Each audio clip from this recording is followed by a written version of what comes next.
can! It's almost! He's done it again! Unbelievable! Oh, straight into the roof of the net. Nice one! Straight down the middle. So a good performance from both teams. Hi, you're watching Firstpost. I'm Rupha Ramani. Let's get started.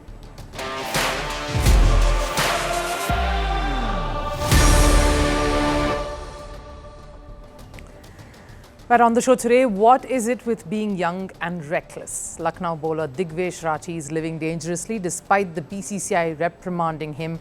He's continued to give batters the send-off and is very close to getting suspended. More on that in the show up ahead. Will Martinez's latest antic reignite Argentina and France's tense ties? Things had quietened after the Copa America incident, but with this taunt, will that chapter be reopened? And more trouble brewing for Donald Trump. Ukraine seems to be threatened by the Russia-USA talks. Both Putin and Trump strongly feel that the two nations should reconnect via ice hockey. But will NHL comply? All of that heading your way. But first, a look at the headlines on Sports 360. We'll start with cricket and the IPL. Punjab edged past Chennai in a high-scoring thriller by 18 runs. Batting first, 24-year-old Priyansh Arya scored 103 in 42 balls to become the second quickest Indian to score 100 in the IPL. In reply, Devon Conway's 69 brought Chennai closer, but the visitors were restricted to 201, making it their fourth consecutive loss in the tournament so far. Aussie all-rounder Glenn Maxwell has been fined 25% of his match fee and handed a demerit point for breaching IPL's code of conduct. The exact nature of his offence hasn't been made public, but Maxwell was penalised under Level 1 offence, which is directed towards damaging ground equipment or other facilities. On to football, Arsenal shocked Real Madrid at the Emirates Stadium in the Champions League quarterfinal first leg. The hosts beat Carlo Ancelotti's men 3-0 after a goalless first half. Declan Rice scored a brace and Mikel Merino sealed the game with a 75th minute goal. Real Madrid's Eduardo Camavinga will miss the second leg owing to his red card suspension in stoppage time. In tennis, top seed Alexander Zverev has been knocked out of the Monte Carlo Masters in the round of 32 itself. The world number 2 lost to Matteo Berrettini 6-2, 3-6, 5-7. With Zverev facing an early exit, Yannick Sinner will remain at the top of the rankings when he returns to the circuit from his doping ban next month. Sinner was suspended for 3 months after he tested positive twice for a banned substance last year. And rounding it off with news from chess, Arjun Erigesi is the only Indian to qualify for the knockouts of the World Freestyle Chess Grand Slam Tour in Paris. Gukesh Domaraju, Vijit Gujrati and R. Pragyananda all finished outside the top 8. Erigesi secured his spot with a 4th place finish after securing 6.5 points out of 11. He now faces world number 2 Hikaru Nakamura.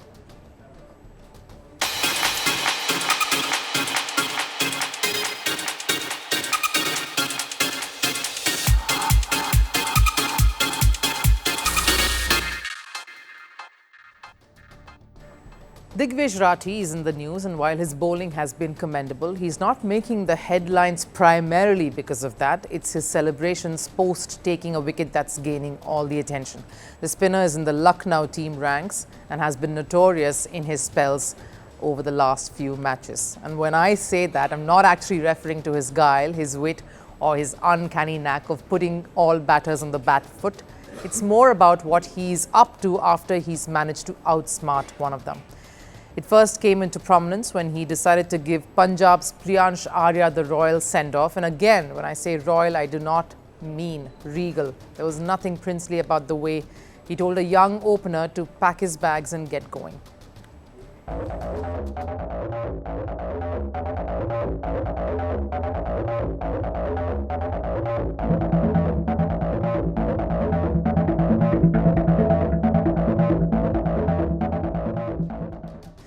That writing of act was childish, rather silly, and only backfired for more reasons than one. You give send-offs when there has been a battle or if you are in a position to constantly deliver. If you're a superstar yourself, because truth is you can't talk the talk if you can't walk it. And that immature act earned him the following. 1. Punjab, the opponents on the day, went on to win that game and rubbed it in real good.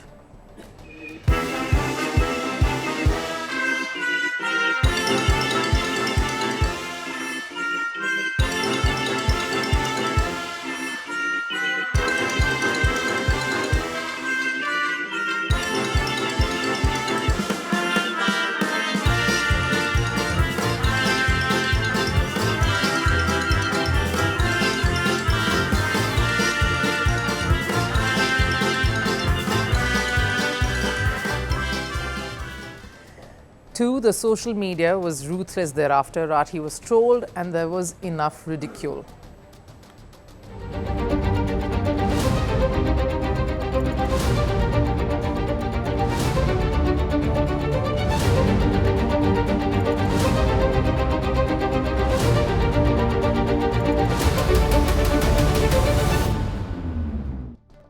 Three, the BCCI took note of this, and not because you can't give send-offs. If there is a healthy banter and engagement between two established players, you can let it slide, and it tends to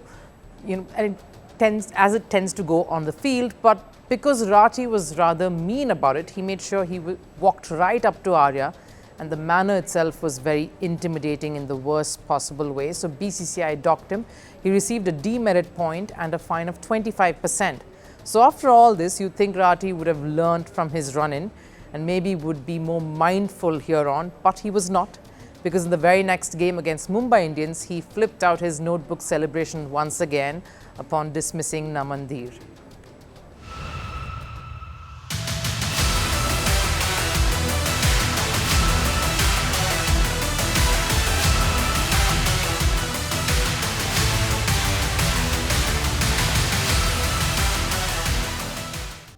He thought distance would let him go off the hook, but he was again punished by the BCCI, who gave him 2 demerit points and fined him an additional 50% of his match fee. And you think, okay, now it was time to forget that notebook, bury it, throw it away and focus on your skills on the match and your contributions to the team with the ball.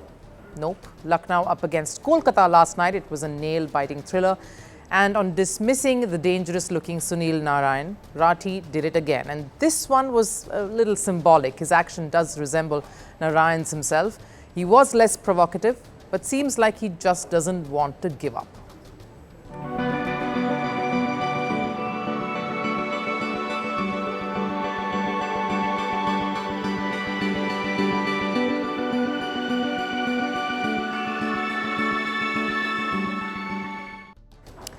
And that's resulted in a frenzy of reaction across social media, with the internet going berserk.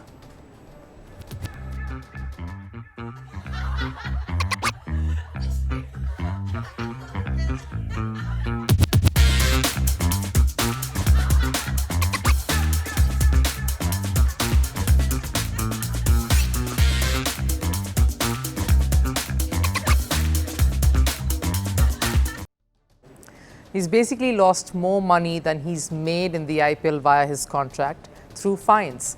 And he's on the verge of getting banned, because 5 demerit points in the span of 36 months earns you suspension. And Rathi, who's been nowhere on the cricket scene till the season of the Indian Premier League, who's shot into prominence, is playing with fire. He'd rather have the last word than toe the board's line or the rules of the game. He'd rather give send-offs more than focus on his own bowling, because there is potential. He has been one of Lucknow's most effective bowlers. Yes, his talent definitely looks promising, if only he'd forget about the fluff and the show and focus on his skills instead. I get the urge to be reckless and show off a bit, but at what cost really? You're not only losing money for these needless acts of bravado, but also causing your franchise extra headache they just do not need. And more importantly, you're tempting fate by seemingly ignoring the warnings the Indian Cricket Board has been giving you not once, but twice. It's great to celebrate the wins, but with some control, especially when you're not that higher up in Indian cricket's pecking order. Aston Villa will take on Paris Saint-Germain in the UEFA Champions League later tonight. And while the two clubs will battle it out for a place in the semi-final, The fixture could reignite the racism row that had erupted last year between Argentina and France. After months of tensions between the two countries, it finally felt like things were starting to settle until, of course, Emiliano Martinez stepped in. And he actually might be the reason for everyone to witness the next chapter in this. The row sparked off with Argentina players singing a derogatory song, targeting France's players after their Copa America triumph, and what followed thereafter, of course, was utter mayhem. French players were upset, and Argentina bore the wrath of fans everywhere. Their football team was verbally attacked on all fronts, and the French fans made life miserable for Argentinian players. They were booed during the Paris Olympics, received a hostile reception during the two sides' quarterfinal clash in the capital city too.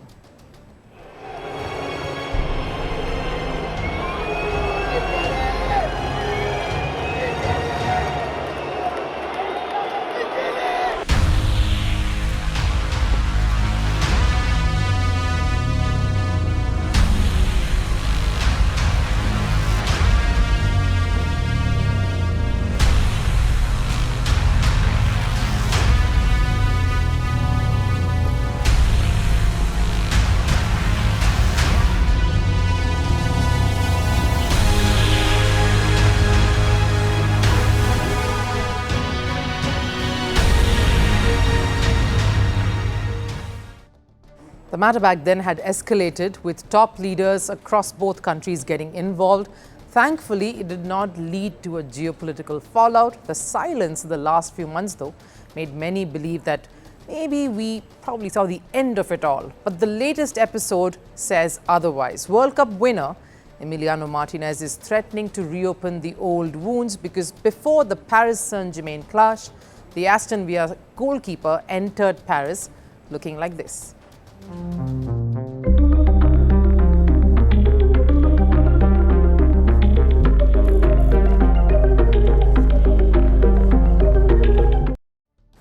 Looks pretty normal, doesn't it? Just a cap that he's wearing and walking about all smiles. But what this headgear represents is emblems of Argentina's 4 recent victories, the 2 Copa Americas, Finalissima, and majorly the World Cup win over France. And Martinez went a step further to add a rooster, France's national symbol, in there, basically mocking France for their failure to win the World Cup.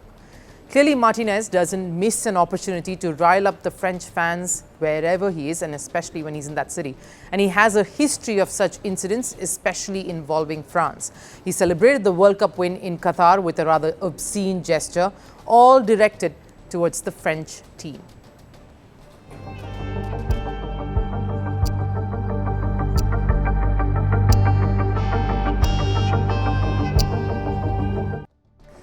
He then showed off a Kylian Mbappe doll during the homecoming victory parade in Buenos Aires.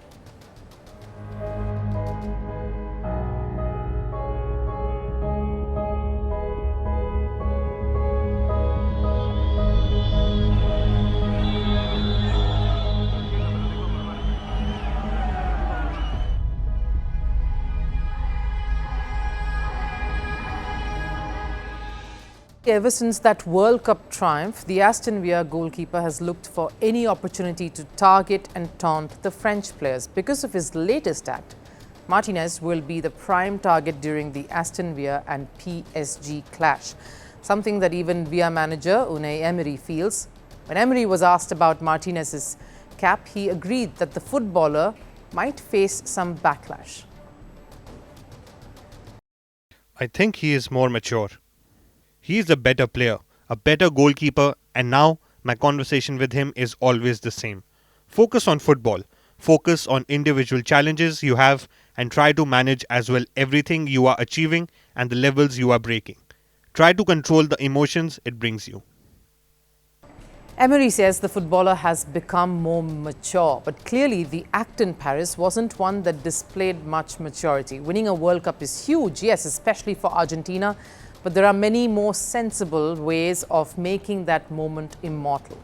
Like what fans did. They got the iconic Messi pose tattooed. Many of the Argentina footballers did the same. Messi himself added a World Cup tattoo to his portfolio with a 5 of cups. These were done to honour Argentina's legacy and not demean another country, France in this case. And the biggest issue with Martinez's act is it came at a time when the two nations are already going through a sensitive phase. It took just one song for an entire nation to start hating Argentina.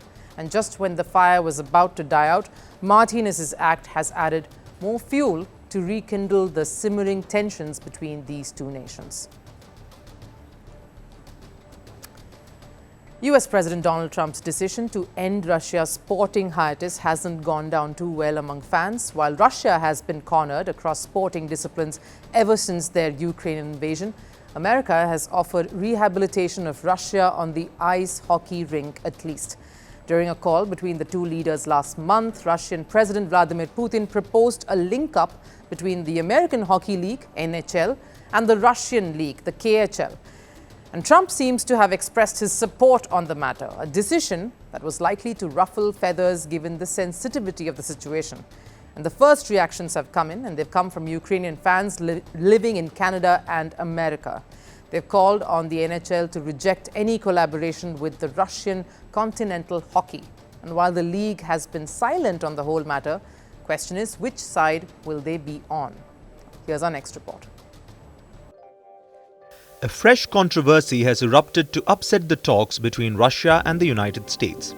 When US President Donald Trump backed Russian President Vladimir Putin's idea to resume fixtures between the American Ice Hockey League NHL and Russian League KHL clubs, it sparked a debate on whether Trump was trying to end Russia's sporting timeout, something that has been going on ever since their invasion of Ukraine. While major governing bodies like FIFA and the IOC have put restrictions on Russia's sporting ambitions, the Republican felt this was the best time to swoop in and resume past rivalries. The two have played exhibition games in the past, but ever since 2022, NHL-2 cut off ties with the KHL like the rest of the world. And while Trump is keen to reintroduce the fixtures, more than 30 Ukrainian-American and Ukrainian-Canadian groups are urging the National Hockey League (NHL) to reject the idea.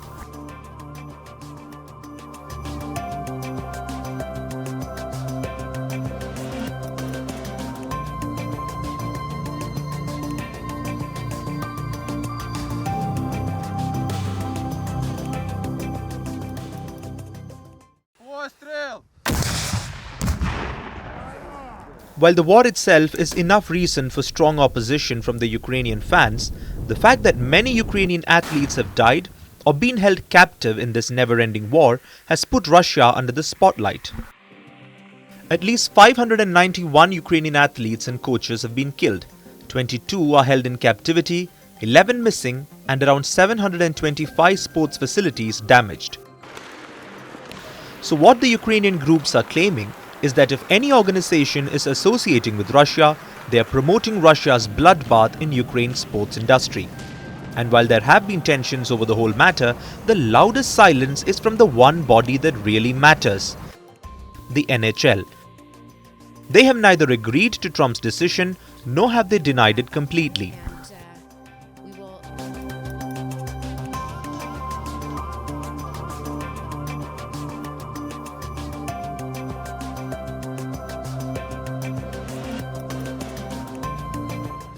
A safe stance from a sporting body that wants to stay neutral on the matter. But for how long? While there is definite interest from Trump, there is another factor that might force the NHL to organize these matches. Over the weekend, Russian ice hockey player Alexander Ovechkin became the highest goal scorer in the history of the tournament. The throne of the most goals now has a Russian seated on it. Will that motivate the NHL to resume their partnership with KHL? On the other hand, there is concern of upsetting millions of die-hard Ukrainian fans from Canada and America. If the NHL goes through with Trump's desires, it is likely to face a massive backlash from this quarter. And it won't just be from the Ukrainians, but also from other governing bodies who have imposed sanctions on Russia. Especially the global governing body of ice hockey itself, the International Ice Hockey Federation or the IIHF, who have banned Russia at least until 2026. So will the NHS go against the sport's governing body? And if so, can they withstand the repercussion that will follow?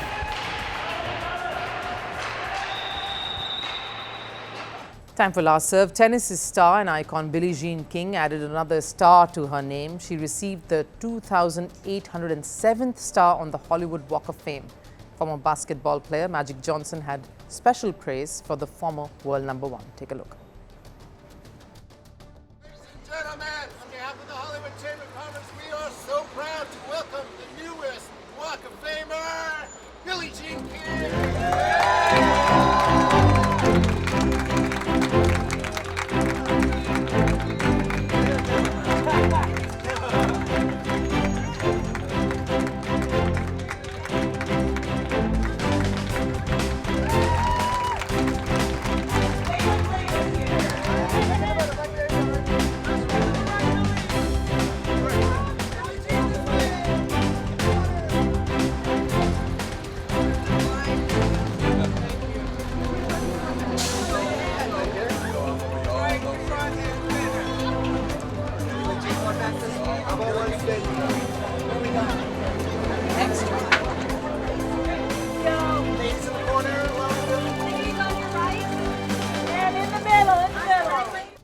That wraps it up on Firstpost. I'll of course see you again tomorrow. Till then, do take care. Bye-bye.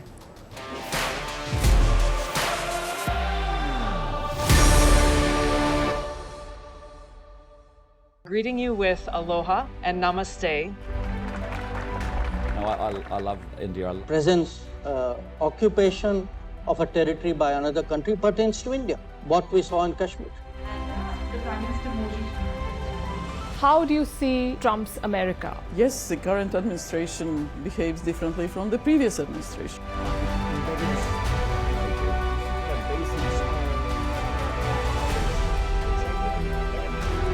Are you saying that there are foreign powers who are trying to bring down the current government in Syria? Exactly. Iran, maybe Russia too.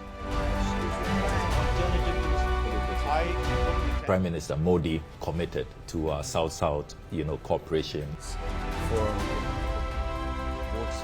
Not over 50%. Is Ukraine prepared to pay the price for that peace? No compromises at the cost of territorial integrity and sovereignty.